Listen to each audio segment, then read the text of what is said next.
Hi everyone, स्वागत है आपका लेट्स क्रैक में। आज की क्लास में हम बात करेंगे जीन पियाजे के संज्ञानात्मक विकास सिद्धांत के बारे में। हम देखेंगे पियाजे के द्वारा जो जितने भी सिद्धांत की अवस्थाएं जो दी गई हैं, उन्होंने कैसे कैसे उन्होंने विकास के पक्षों को बांटा हुआ है और किन किन अवस्थाओं में बांटा हुआ है, उन्हें हम जानने का प्रयास करेंगे इस वीडियो में। आइए करते हैं। जीन पियाजे को जो है विकासात्मक मनोविज्ञान है। जीन पियाजे को विकासात्मक मनोविज्ञान का प्रेरक माना जाता है। पियाजे ने संज्ञान पर बल दिया और संज्ञानात्मक विकास सिद्धांत का प्रतिपादन किया था। पियाजे जो हैं उन्होंने विकासात्मक मनोविज्ञान का उनको प्रेरक माना जाता है क्योंकि उन्होंने जो है संज्ञानात्मक पर बल दिया और संज्ञानवादी विकास सिद्धांत का उन्होंने प्रतिपादन किया था। ठीक है, पियाजे के द्वारा प्रतिपादित संज्ञानात्मक सिद्धांत है वो सिद्धांत जो है मानव बुद्धि की प्रकृति एवं उसके विशद सिद्धांत है। ऐसा क्यों कहते हैं? क्योंकि जो है पियाजे के द्वारा उन्होंने बालक के एक एक पक्षों के एक एक अवस्था के पक्षों को जो है बांटा है उन्होंने, और उनके अध्ययन जो है सुचारू रूप से बनाया हुआ है। इसलिए जो है उनके संज्ञानात्मक विकास सिद्धांत को एक विशद सिद्धांत के रूप में भी माना जाता है। अर्थात पियाजे का ये मानना था कि व्यक्ति का बचपन एक बहुत ही महत्वपूर्ण होता है। पियाजे का ये मानना था कि व्यक्ति का जो बचपन होता है वो उनकी जो है विकास में बहुत ही महत्वपूर्ण भूमिका अदा करता है। पियाजे का सिद्धांत भी कहलाता है। पियाजे के सिद्धांत को हम क्या कहते हैं? डेवलपमेंट स्टेज थियरी भी कहते हैं। ठीक है, हमने देखा बारे में उन्होंने कि यह सिद्धांत ज्ञान की प्रकृति के बारे में है। ज्ञान की प्रकृति के बारे में है कि मानव कैसे इसका अर्जन कैसे करते हैं, कैसे एक एक करके उनको जोड़ते हैं, कैसे इनका उपयोग करते हैं। जीन पियाजे ने क्या बताया? जीन पियाजे ने बताया कि जो है मानव कैसे अपने ज्ञान का अर्जन करता है और कैसे एक एक करके उनको जोड़ता है और कैसे इनका उपयोग करता है। व्यक्ति के तत्वों का व्यक्ति जो है वातावरण के तत्वों का प्रत्यक्षीकरण अर्थात उनको पहचानता है, प्रतीकों की सहायता का प्रयास करता है तथा व्यक्ति के संदर्भ में अमूर्त चिंतन करता है। कहने का मतलब कि जो है व्यक्ति जो है इन सभी प्रक्रियाओं से मिलकर उनके भीतर एक ज्ञान का भंडार या संज्ञानात्मक संरचना उसके व्यवहार को निर्देशित करती है। अर्थात कि कोई भी व्यक्ति वातावरण में उपस्थित किसी भी प्रकार के उद्दीपक यानी स्टिमुलेंट्स से प्रभावित होकर सीधे प्रभावित नहीं करता। पहले वह उन उद्दीपकों को पहचानता है, फिर ग्रहण करता है, फिर उसकी व्याख्या करता है। ठीक है, संज्ञानात्मक के पक्षों के बारे में संज्ञान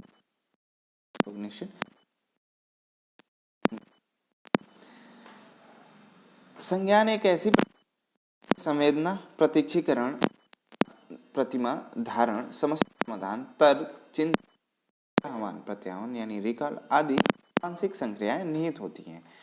संज्ञान क्या होती है? संज्ञान जो है एक ऐसी प्रक्रिया है जिसमें संवेदना, प्रत्यक्षीकरण, प्रतिमा और जो है धारण ये जो है उसमें सम्मिलित है। ये जो है एक मानसिक संक्रियाएं हैं। ये क्या है? मानसिक संक्रियाएं हैं और इन संवेदी सूचनाओं को समुचित प्रयोग से जो है बालक की बौद्धिक क्षमता जो है विकसित होती है।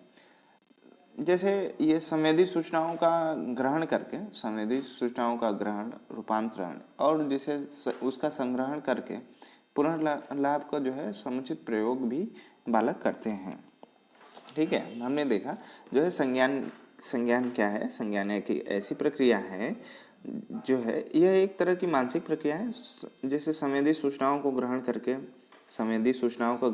रूपांतरण एवं संग्रहण एवं पुनर्लाभ का समुचित प्रयोग ही क्या है? संज्ञान कहलाता है। संज्ञान क्या कहलाता है? संवेदी सूचनाओं को ग्रहण करके उनका रूपांतरण, संग्रहण एवं पुनर्लाभ का जो है समुचित प्रयोग ही क्या है? संज्ञान है। मानव का संज्ञान विकास जीवन पर्यंत चलता है। मानव का संज्ञान ज्ञान विकास जो है जीवन पर्यंत चलता है। संज्ञानात्मक विकास जो है, संज्ञानात्मक विकास में बुद्धि, चिंतन और भाषा जो है भाषा का परिवर्तन जो है, संज्ञानात्मक विकास के सिद्धांत में जो है बुद्धि, चिंतन, भाषा, परिवर्तन ये जो है सम्मिलित हैं। परिवर्तन की इस प्रक्रिया में संवेदना, तर्क शक्ति, प्रत्यक्षीकरण, चिंतन, समस्या समाधान जैसे तत्व बहुत ही महत्वपूर्ण है। जिन पियाजे ने बताया कि जो है मानव का संज्ञान विकास जो है जीवन पर्यंत चलता है, मानव का संज्ञान विकास जो है जीवन पर्यंत चलता रहता है। अर्थात जो है उनमें संज्ञानात्मक विकास में बुद्धि, चिंतन और परिवर्तन भी सम्मिलित हैं और इनके परिवर्तन की प्रक्रिया जो है संवेदना, तर्क शक्ति, प्रत्यक्षीकरण, चिंतन, समाधान जैसे महत्वपूर्ण तत्वों से होती है।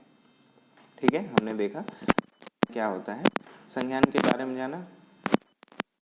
पियाजे के संज्ञानात्मक विकास सिद्धांत से संबंधित पक्षों के बारे में जानेंगे। उन्होंने कौन कौन से पक्ष दिए थे, पक्ष क्या क्या है। पहला है जैविक या शारीरिक परिपक्वता।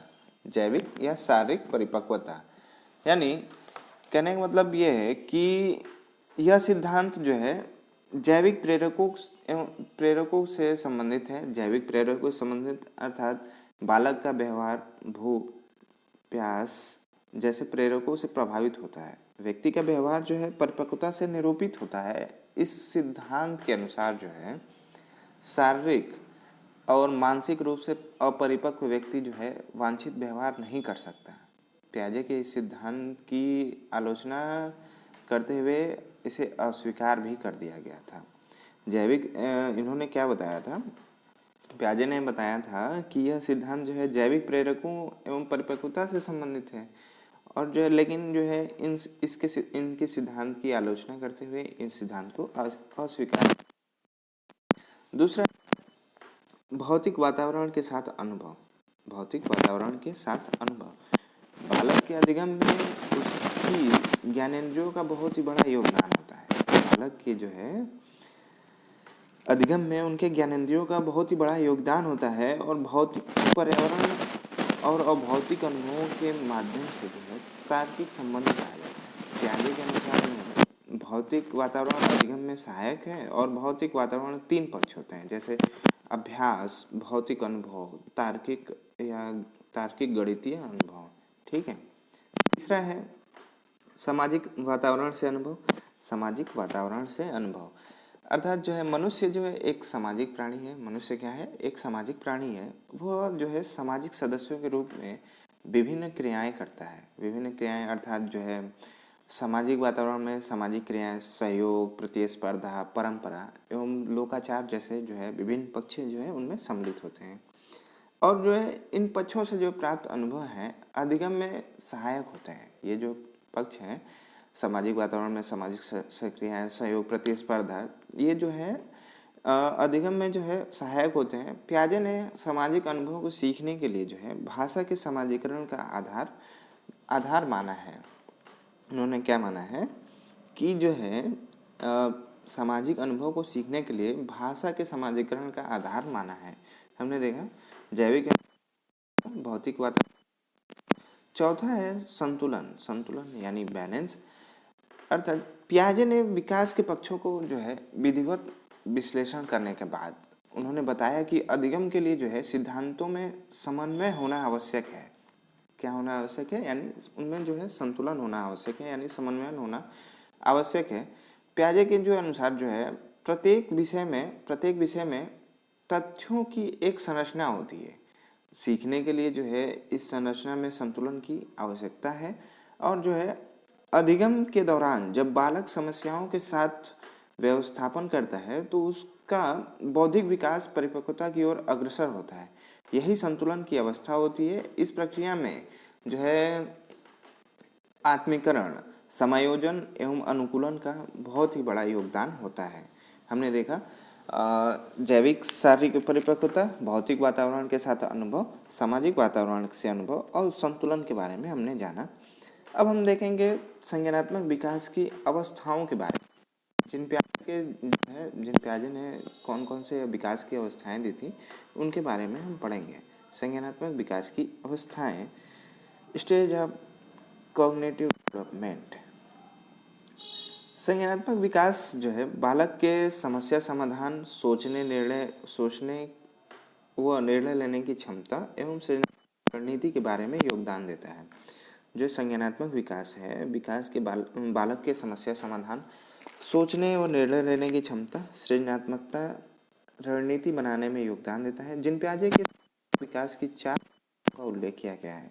ये चारों अवस्थाएं एक दूसरे पर आश्रित हैं तथा निरंतर चलती रहती हैं। ठीक है, हम एक एक करके चारों अवस्थाओं के बारे में पढ़ेंगे।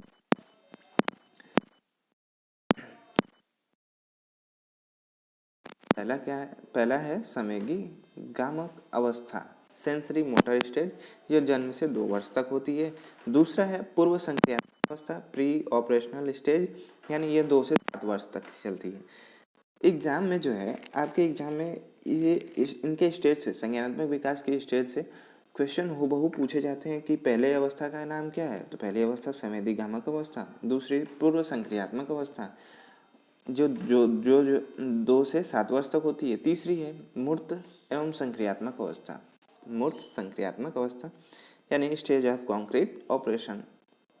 ठीक है, यह जो है 7 से 12 वर्ष तक की है। चौथा है औपचारिक संक्रियात्मक की अवस्था, फॉर्मल ऑपरेशन, यह जो है 12 वर्ष से वयस्क अवस्था तक होती है। इन चारों स्टेजों को जो है, स्टेजों के नाम क्रमशः याद कर लीजिए, क्योंकि जो है ये किसी भी एग्जाम में टेट सीटेट जो है आपके डीएलएड सेमेस्टर में भी ये जो है हूबहू इनके चारों अवस्थाओं के नाम पूछ देता है। कभी पूछता है तीसरी अवस्था का नाम बता दीजिए, कभी दूसरी अवस्था, कभी चौथी अवस्था के बारे में वो पूछ लेता है। इनके जो है उम्र के बारे में, ये अवस्था जो है उम्र में होती है। देखेंगे इनके एक एक के बारे में। सेंसरी मोटर स्टेज, पहला कौन सी है, जो है प्याजे गामक, इसी को कहते हैं इंद्रिय जनित गामक अवस्था। ठीक है, इसको सेंसरी मोटर अवस्था भी कहा जाता है, इसको सेंसरी मोटर अवस्था भी कहा जाता है। यह अवस्था जन्म से लेकर 2 वर्ष तक चलती है, जिसको पियाजे ने फिर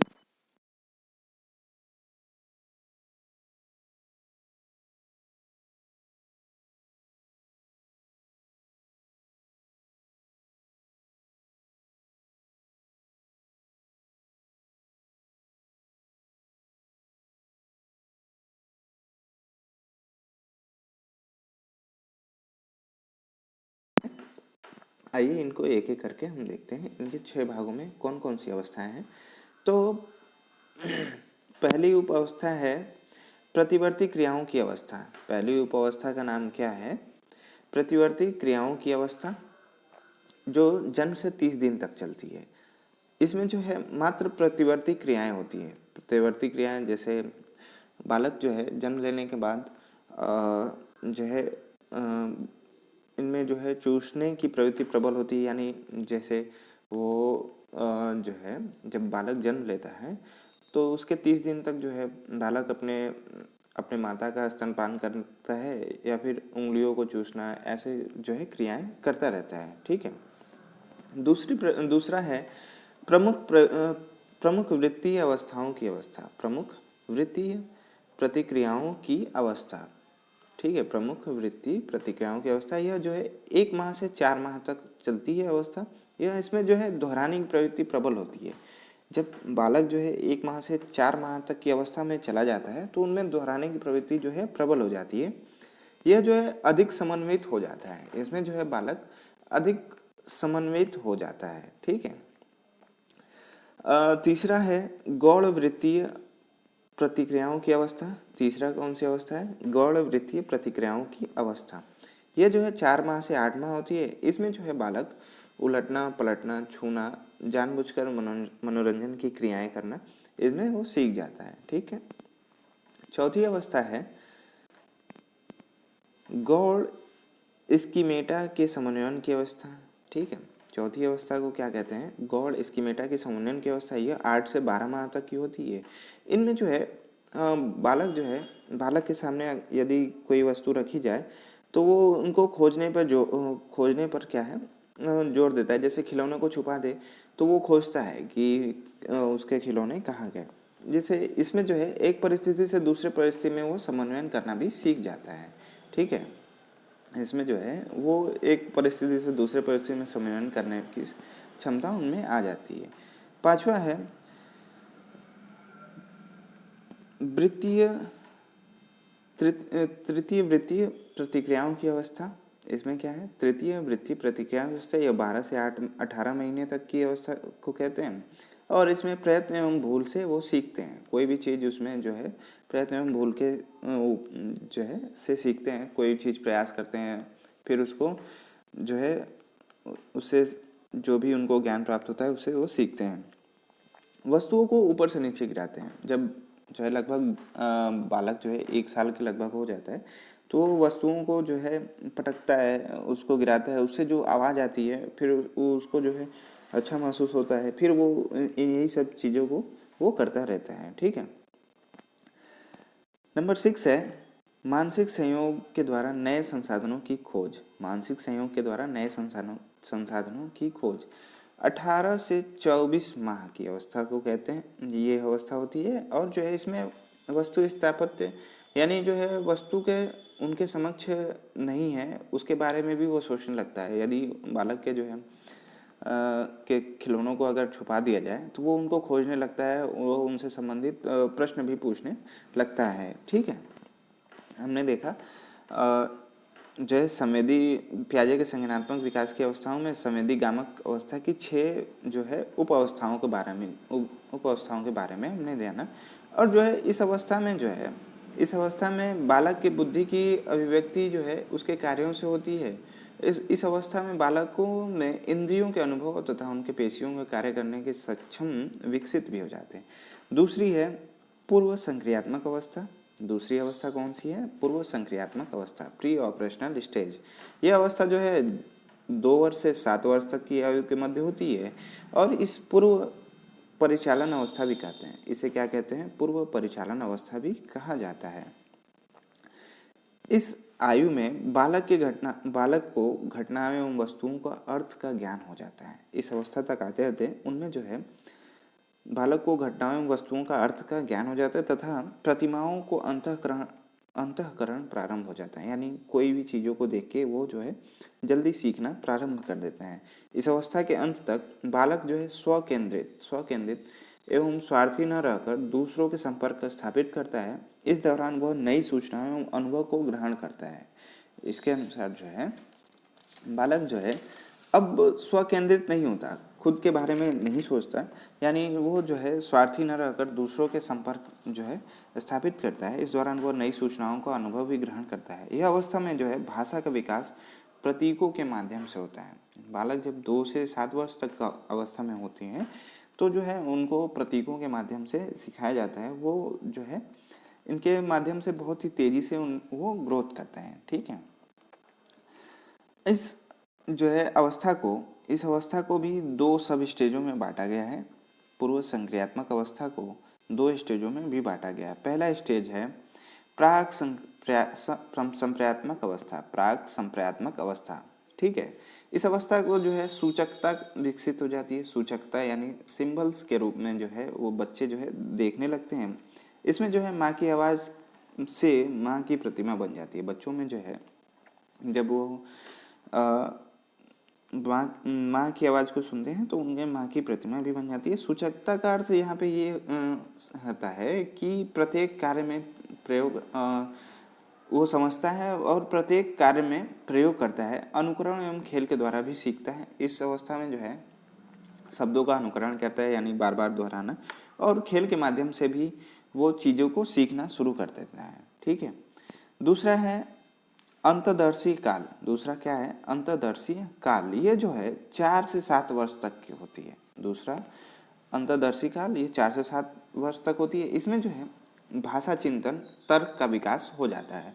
4 से 7 वर्ष की अवस्था में जो है बालक में भाषा का चिंतन और तर्क का विकास हो जाता है। जैसे उनमें गणितीय संक्रियाओं का भी विकास हो जाता है। जोड़, घटाना, गुणा, भाग जो है वो करना सीख जाते हैं, परंतु उसमें जो नियम छिपे होते हैं, जैसे जोड़ में जो भी नियम हैं वो कैसे जोड़ रहे हैं, उनमें वो नहीं समझ पाता। ठीक है, वो जो है तर्क क्रमबद्ध नहीं होते हैं।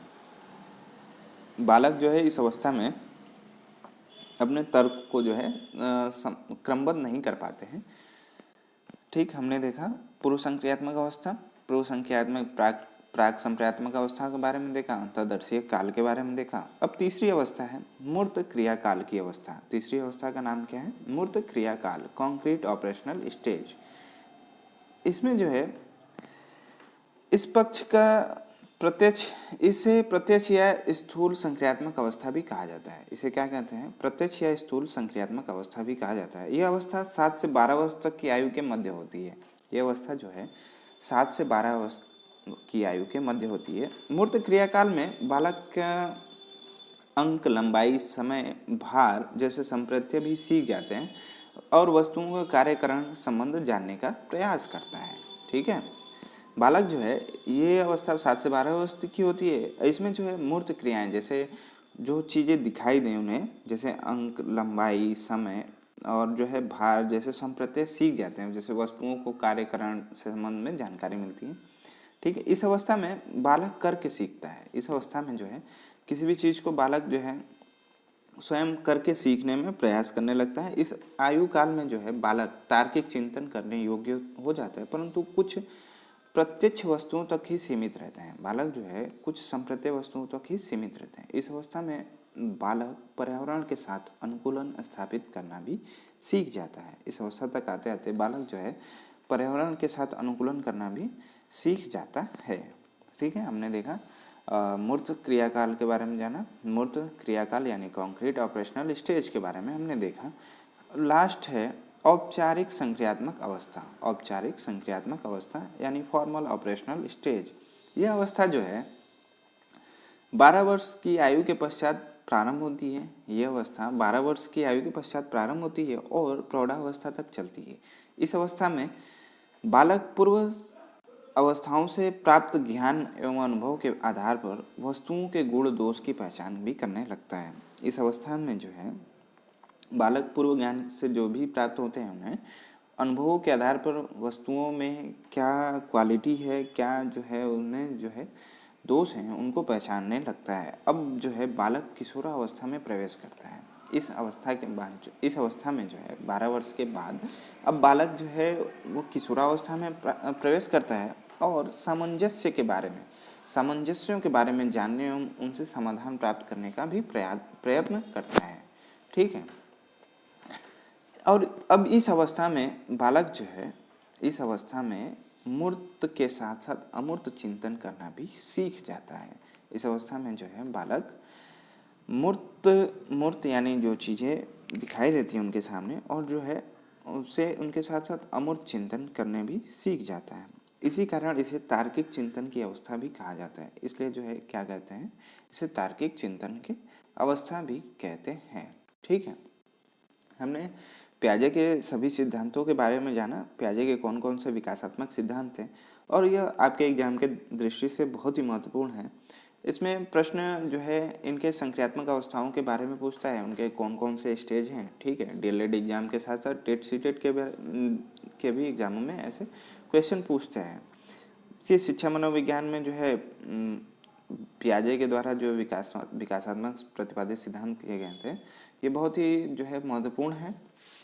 इन्होंने जो है पियाजे ने अपने सिद्धांत में शिक्षार्थी की भूमिका को काफ़ी जो है सक्रिय एवं महत्वपूर्ण भी माना है और इसे जो है शिक्षार्थी की आवश्यकता एवं अभिरुचि को ध्यान में रखते हुए जो है छात्रों के लिए जो है ये सुविधाजनक भी बनाया हुआ है। ठीक है, अब जो है नेक्स्ट वीडियो में हम मिलेंगे।